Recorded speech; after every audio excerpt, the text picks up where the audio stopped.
L'Afrique fournit énormément de matières premières au reste du monde, je veux dire aux firmes internationales que vous connaissez très bien.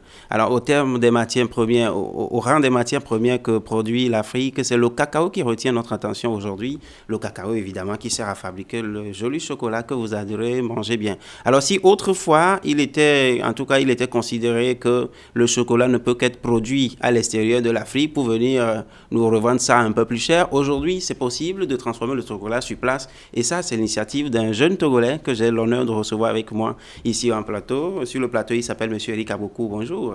Bonjour. Monsieur Eric Aboku, vous êtes un chocolatier togolais. Ce qui est quand même étonnant quand on parle de chocolatier togolais, patron de Choco Togo. Mais avant de discuter même de ce qui vous a poussé, comment est-ce que vous êtes devenu chocolatier, je souhaiterais quand même montrer cet élément proposé par Steve Midjola et Espoir Agbogan aux téléspectateurs. Samedi, jour de marché de Obé, petit village de la région des Plateaux au sud du Togo.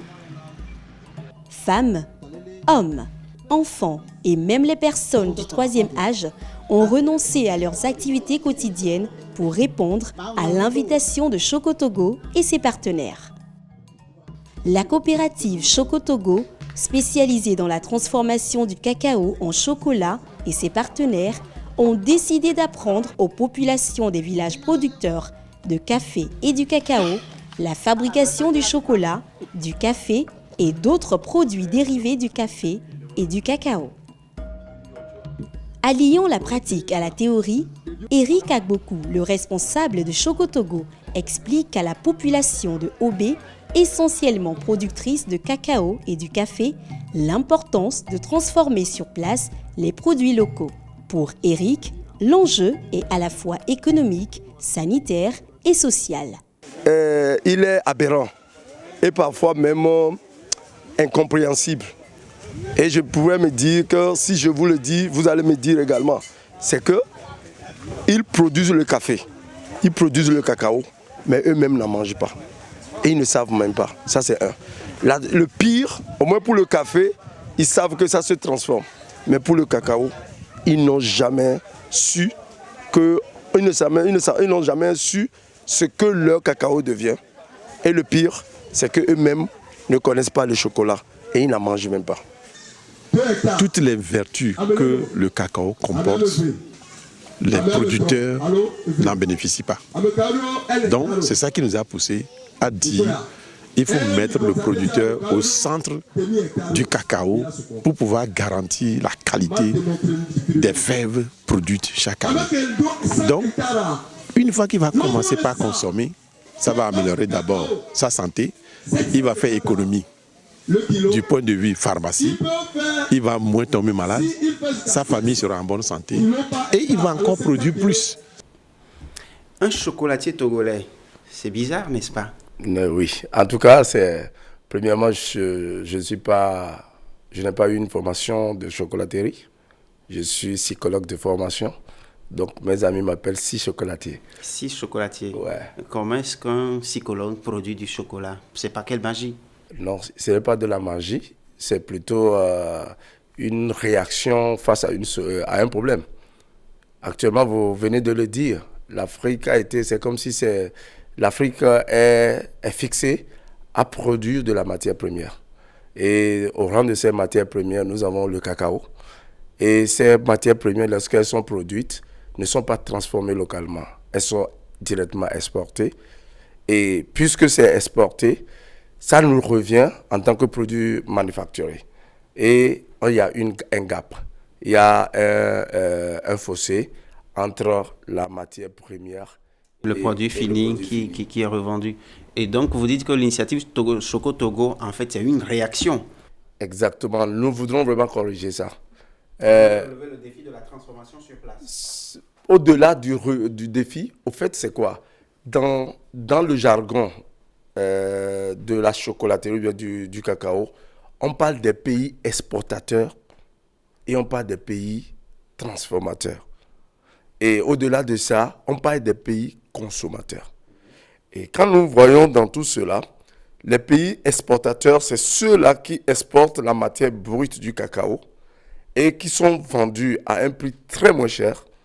Et ils reviennent maintenant, le chocolat est transformé dans un autre pays, qu'on parle de pays transformateurs, et eux, ils en sont encore les consommateurs. Ce qui veut dire que quand ce chocolat est transformé, ça ne revient même pas vers ceux qui l'ont produit pour que cela soit quelque chose qui soit accessible à eux. Donc, Choco Togo vient dire le contraire, parce que nous disons qu'il faut vraiment équilibrer ce fossé-là en ramenant le cacao qui est vraiment une richesse. Le cacao qui est une richesse, qu'est-ce que le cacao apporte par exemple à un État comme le Togo? Premièrement, ça apporte, quand nous prenons le PMB, le produit national brut, quand on le vend en matière première, ça n'apporte absolument rien du tout. En matière première? En matière première, ça Alors, n'apporte. Est-ce que votre transformation apporte quelque chose finalement? À l'heure actuelle, notre tonnage ne peut pas encore influencer réellement le PMB, mais toutefois, ça quand même influence toute la chaîne des valeurs des filières cacao. De quelle façon concrètement? Concrètement, si nous prenons Choco Togo, Choco Togo n'est pas juste là pour faire du chocolat, mais Choco Togo est là juste pour pouvoir un peu donner plus de valeur aux hommes qui sont sur cette chaîne de valeur. Par exemple, jusqu'à ce jour, depuis 1884 que le cacao a été introduit dans l'agriculture au Togo, on n'a toujours parlé que d'un produit de rente. Et si vous constatez, le cacaoculteur, au fait, n'est pas reconnu sur la chaîne. Le cacao est pratiquement plus important que le cacaoculteur. Les gens sont prêts à tout s'ils n'ont pas leur cacao. Mais comment vit un cacaoculteur, ça ne dit absolument rien. Nous disons que ce n'est pas normal. Il vit comment? Comment il arrive à produire le cacao? Quels sont les intrants qu'il doit acheter? Quel est le temps que ça doit lui prendre pour que son cacao puisse venir à maturité?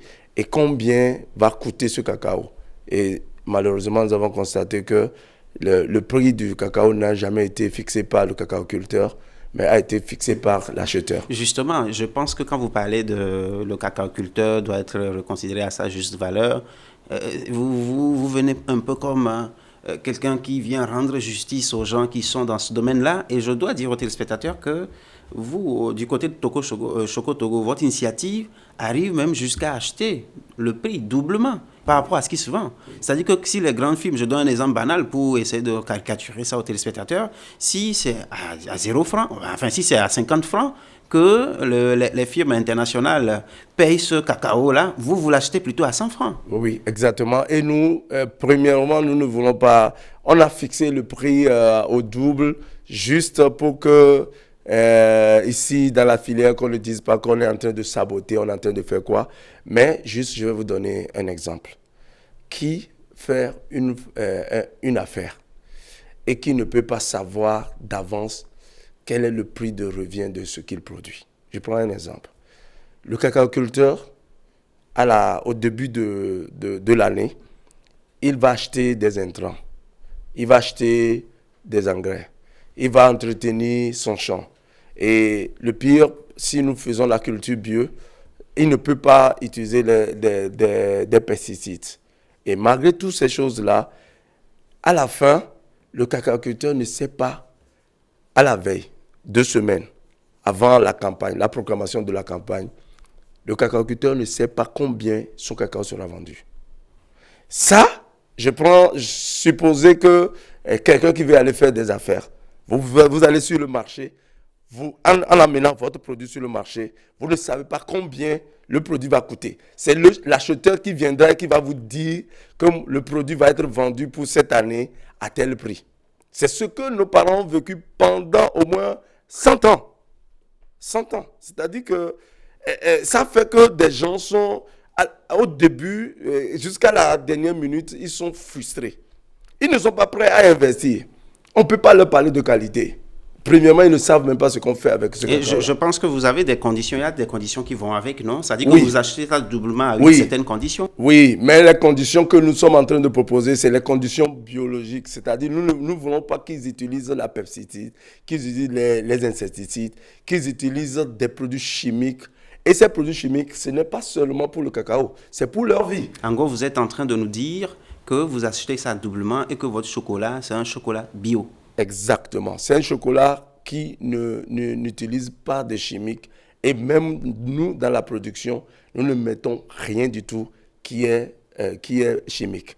Nous allons parler de la production du chocolat sur place parce que jusque-là, on croyait que c'était quand même impossible. Il fallait toujours convoyer les matières premières de l'autre côté. Et c'est plus tard qu'on découvre ce que c'est que le chocolat. Et chose pas du tout étonnante, c'est que même ceux qui cultivent le cacao, il y en a qui n'ont jamais goûté à ce que c'est que le chocolat. Permettez-moi, je veux quand même continuer la démarche parce que je veux vraiment expliquer la frustration ou bien un peu ce que ça est pour un cacaoculteur lorsque c'est l'autre qui décide du prix. Parce que ça, c'est quelque chose... C'est pas que le cacao, hein, de façon générale, oui, les mais matières moi, premières... je vais parler que de cacao parce que c'est ça que je connais mieux. Parfait. Le cacaoculteur, à 2 semaines, on dit, et il doit écouter la radio. C'est comme on est en train de proclamer le résultat. Comme moi, j'ai échoué une fois au bac. C'est comme si vous allez à un truc et vous attendez si vous serez appelé ou pas. Non, vous êtes en train de dire que eux aussi sont soumis à la loi de fluctuation du marché. C'est-à-dire, je produis ce même chocolat que je vends, enfin, cacao que je vends aujourd'hui à 150. Demain, je peux entendre à la radio que finalement, c'est à 75 francs. Vous pouvez même entendre que c'est 50 francs. Et ça, c'est ce qui se passe pendant des années. Mais on n'a jamais aussi entendu que le chocolat a diminué le prix. C'est ça un peu le paradoxe. C'est-à-dire que le cacao est toujours, on diminue le prix du cacao, mais on n'a jamais réduit le coût du chocolat. Le chocolat monte chaque jour sur le plan international. Donc ça, c'est quelque chose que vraiment nous voudrons soulever parce que n'est-ce pas une escroquerie internationale orchestrée par hasard? Moi, je me dis qu'il est temps pour qu'on dise les choses, on appelle les choses par leur nom. Ça, c'est pas normal parce que dans la mesure où le cacaoculteur est durant toute sa vie frustré. Et aujourd'hui, les jeunes, les enfants de ces gens-là, personne ne veut encore rentrer dans le champ du cacao parce qu'ils ont vu comment leurs grands-pères ont souffert. Ils ont vu comment leurs pères sont en train de souffrir. Et ils voient aussi, et ils se disent qu'au moins eux, ce n'est pas une fatalité. Et c'est ça qui fait aujourd'hui que même dans la culture du cacao, bien pratiquement l'agriculture, les jeunes sont en train de dévaster les villages pour se retrouver dans les villes. Et ça, c'est un autre problème. Et aujourd'hui, on ne peut pas seulement parler d'exode rural. C'est ça qui fait que quand ils viennent ici, ils ne trouvent pas d'opportunité. Moi, je vois des cacaoculteurs qui vendent même leur champ de cacao pour envoyer leurs enfants en Europe. Alors, en gros, au-delà de vous, hein, en tant qu'individu de façon particulière qui mène ce combat, qui consiste en fait à doubler le prix, histoire d'apporter de la joie, de la fierté à ces cacaoculteurs. Il ne s'agit pas seulement de doubler le prix pour apporter la joie. Il s'agit de doubler le prix pour rassurer le cacaoculteur qu'à la prochaine campagne, tu peux déjà savoir le prix que tu as. Parce que c'est très Et tu peux important. même faire tes prévisions Exactement. En fonction de cela. Et là, quand c'est en ce moment-là que nous disons, OK, si nous payons le prix à tel, alors nous souhaiterions que tu n'utilises pas de pesticides. Vous avez peut-être devancé le Ghana et puis la Côte d'Ivoire, que vous le savez, ils ont suspendu leur production. Ouais. Parce que pour une fois, ils ont eu le courage de fixer un prix. C'était du genre à prendre ou à laisser. Ouais. Donc, ils fixent comme prix, par exemple, 2,6 $ par le kilo. Un acte de bravoure. Moi, je peux dire qu'il peut faire mieux. Parce que, en tant que transformateur du cacao, je peux savoir la marge que cela pouvait avoir sur ça. Et ce qu'ils sont en train de fixer, c'est déjà, j'apprécie ça, dans la mesure où le cacaoculteur peut déjà commencer par calculer. Pour une fois. Pour une fois dans sa vie. Sachant que maintenant, si je vais vendre le cacao sur le marché, je ne vais pas le vendre en deçà de 2,6 $ le kilo. Okay. Ça, c'est déjà un acquis. Mais nous pensons que cet acquis peut... Ils peuvent faire mieux, oui. Concrètement, combien par exemple? Ils peuvent aller 4 à 8 kilos. À 8 $ le kilo. À 8 $? De 2,6 à 8 $? À 8 $ le kilo. Puisque combien revient un kilo de chocolat sur le marché? Nous connaissons le prix. Donc, ceux qui produisent le cacao, comme moi aussi, nous connaissons le prix. Donc, je vais vous informer que la retombée ou bien le revenu qui est sur la production du cacao, sur 100%, il n'y a que 6 à 8% qui revient aux cacaoculteurs. Il y a beaucoup de gens que je connais ou bien qui sont là, on les appelle les traders. Il y a des gens qui sont des commissionnaires. C'est des gens qui ont 50%, 18% sur la production. Parlant de la production du chocolat, surtout de Choco Togo, grâce à vous, maintenant, les cacaoculteurs, bon nombre de cacaoculteurs ont pu goûter à ce qu'on appelle au chocolat. Exactement. Et ça a été fait sur le champ, sur le terrain. Ouais. Mais qui vous a appris ça? Non, c'est que le cacao ou bien le chocolat que nous avons. Non, le chocolat transformé sur place. Le chocolat que nous mangeons aujourd'hui, même les grandes firmes qui le produisent ont commencé ça. On a eu la méthode depuis l'Amérique antique, c'est-à-dire vers le Mexique. C'est là où ça a été produit premièrement. Et si cela a été découvert il y a de cela plus de 500 ans, tout ça là, moi je vous pose toujours une question. En ce moment, ils avaient quelle machine? Ils n'ont pas de machine. N'est-ce pas risqué ce que vous faites là? Parce qu'il y a des firmes internationales qui quand même produisent du chocolat et c'est au supermarché. Et pendant ce temps, vous vulgarisez ça, vous apprenez aux gens à fabriquer ça sur place. Oui, parce que c'est risqué, mais je voudrais quand même qu'on comprenne que c'est une culture de chez nous. Et c'est une pure grâce que notre terre. Ne craignez-vous pas pour votre vie? De toute façon, on est déjà dedans. On ne peut plus revenir dans la mesure où c'est une pure justice. Au fait fond, hein, on n'est pas en train d'attaquer vous rendez justice. Vous considérez que les gens qui produisent, par exemple, du maïs doivent manger la pâte? Je repose la question autrement à vous. Est-ce que vous avez une fois appris qu'en Europe, un vigneron ne boit jamais du vin? Ou bien quelqu'un qui fait un laitier ne fait pas produire le fromage, le lait, le yaourt, et lui-même ne goûte pas. Et pourquoi chez nous en Afrique, nous allons produire les matières premières, nous-mêmes on ne peut pas avoir assez? Ce n'est pas normal.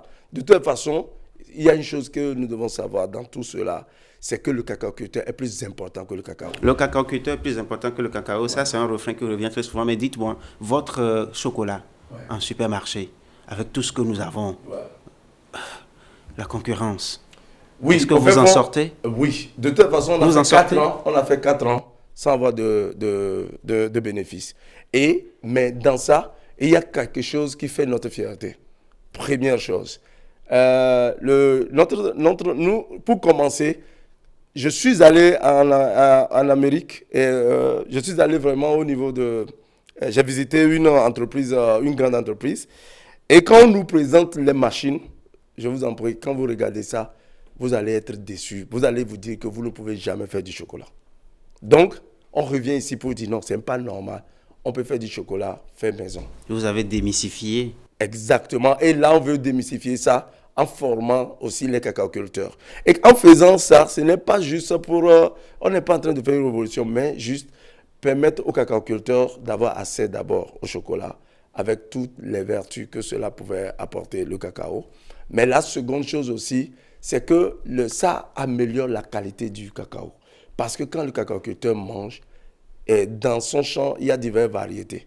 Il peut essayer cette variété, et lui-même peut commencer déjà par savoir comment il faut entretenir. Monsieur Agbokou, ce que le téléspectateur ne sait pas, c'est que vous êtes un sankariste convaincu. Et Sankara disait, produisons ce que nous consommons et consommons ce que nous... Est-ce que nous avons besoin de chocolat chez nous? Est-ce que ça fait partie de ce que nous consommons? Exactement. Pourquoi produire du chocolat au Togo, par exemple? Oui. Moi, je peux vous poser la question, est-ce que c'est bon de manger la pâte? Parce que le produit là vient de chez vous. Le cacao, excusez-moi. Oui, mais à la base, même si on se plaint du fait que ça se transforme de l'autre côté, mais c'était pas dans notre... Oui, ce n'est pas un luxe. Le cacao, le chocolat n'est pas un luxe. Le chocolat... C'était pas dans notre régime alimentaire. On ne peut jamais mettre ça dans votre régime alimentaire parce que vous devez savoir que les terres cultivables de cacao ne sont pas extensibles. on ne peut les retrouver que dans les pays où ils sont. Vous voulez dire que tout est fait à dessein pour que nous nous désintéressions de cela? Exactement. On doit tout faire pour que vous preniez ça comme un luxe, pour que vous n'en mangez pas. Et parce que vous n'en mangez pas, eux, ils peuvent toujours exporter et ils vont manger. Pourquoi dans les plats en Occident, il n'y a aucune maison où on n'a pas les traces de cacao, de chocolat? Le chocolat, c'est un grand antioxydant qui permet une bonne circulation du sang, qui diminue l'hypertension. Et son truc le beurre de cacao, avec le cacao, avec la pâte, tout combiné, ça diminue le cholestérol. En fin de compte, les gens peuvent, et ça apporte aussi des sels minéraux. Et ça renforce le système immunitaire.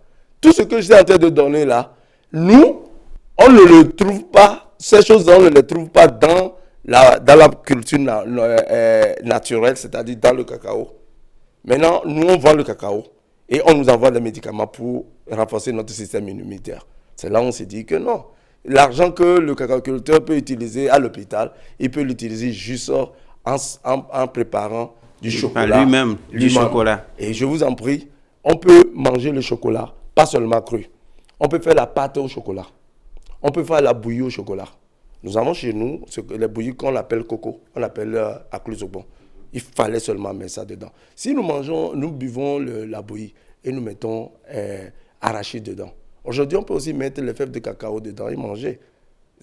Mais ce n'est pas juste manger pour avoir l'appétit du chocolat, mais manger pour la santé. Et c'est ce que nous demandons aux cacaoculteurs. C'est ce que vous demandez aux cacaoculteurs. Oui. Et vous pensez qu'aujourd'hui, le message passe? Le message est en train de passer parce que nous sommes en train de viser jusqu'à 500 villages que nous allons visiter, former, et qu'ils peuvent fabriquer le chocolat à la maison. Et vous savez, je vais vous dire quelque chose. Si réellement, ce que nous sommes en train de constater chez ces cacaoculteurs, nous sommes en train de voir que déjà, c'est des gens qui ne sont plus frustrés. Avant, les cacaoculteurs sont prêts même à mettre les cailloux dans les sacs pour que ça pèse un peu, pour qu'ils puissent vendre. Donc, ils sont contraints d'être un peu aussi des faux. Mais aujourd'hui, on est en train de leur dire qu'ils n'ont pas besoin de ça. Si le prix a diminué, c'est à eux de voir. Êtes-vous soutenu dans cette initiative-là par l'État, par le gouvernement togolais? Oui, il y a un programme de l'État PASA qui nous a accompagnés dans ce processus et que nous disons vraiment merci. Nous avons la filière, le conseil interprofessionnel de la filière café-cacao qui nous soutient également, la coordination qui nous soutient également dans ce processus. Avez-vous tenté d'exporter, par exemple, la pratique, l'initiative que vous avez, en tout cas qui a commencé au Togo? Oui, nous avons déjà commencé par former des jeunes. Nous avons formé déjà une équipe de la Côte d'Ivoire qui sont ici. Nous serons au Cameroun, nous serons en Guinée. Nous allons, actuellement même, nous allons en République dominicaine pour pouvoir présenter, partager un peu cette expérience. Dominicaine. Oui. Et notre objectif, ce n'est pas vraiment pour lutter contre les multinationales, ni pour lutter contre les grandes firmes. Seulement, nous voudrons dire qu'on peut faire mieux. C'est-à-dire que cette terre appartient à nous tous. Et ceux qui cultivent, ils sont les premiers à considérer. On rend leur vie belle et toute la chaîne, nous allons vivre une vie belle aussi. Donc, en gros, le chocolat togolais est exporté. Oui, nous exportons. Actuellement, nous exportons même les fèves décortiquées à la main au Japon. Et dans quelques jours, on se retrouvera encore là-bas pour discuter encore de nouveaux contrats. Parce que les Japonais, eux, ils exigent que ça soit décortiqué à la main. Et je ne comprends pas pourquoi chez nous, parce que vous savez, la différence entre ce que nous faisons et ce que les grosses entreprises font, la seule différence, c'est que quand on prend le cacao dans les sacs comme ça, quand on les amène en Europe, ou bien dans les trucs là, ils déversent tout dans des contenants. Dans ce entonnoir-là, il y a des machines qui vont extraire les fers dedans, d'autres qui vont enlever le caillou. Et vraiment, c'est tout un mélange, quoi. Monsieur Eric Agwoko, j'aurais aimé poursuivre cet entretien avec vous, mais je voudrais quand même que nous concluions juste en quelques secondes. Dites-moi, vous êtes psychologue, vous l'avez dit. Ouais. Vous savez que psychologiquement, l'Afrique a été conditionnée à croire que le meilleur ne peut que venir des autres. Ouais. En quelques secondes, dites-moi, comment est-ce que vous travaillez pour pouvoir décoloniser les mentalités, en sorte que celui qui va dans les supermarchés cherche plutôt Choco Togo et notre autre marque? Première chose, nous devons vraiment consommer ce que nous-mêmes nous transformons localement. Et là, c'est le plus grand secret.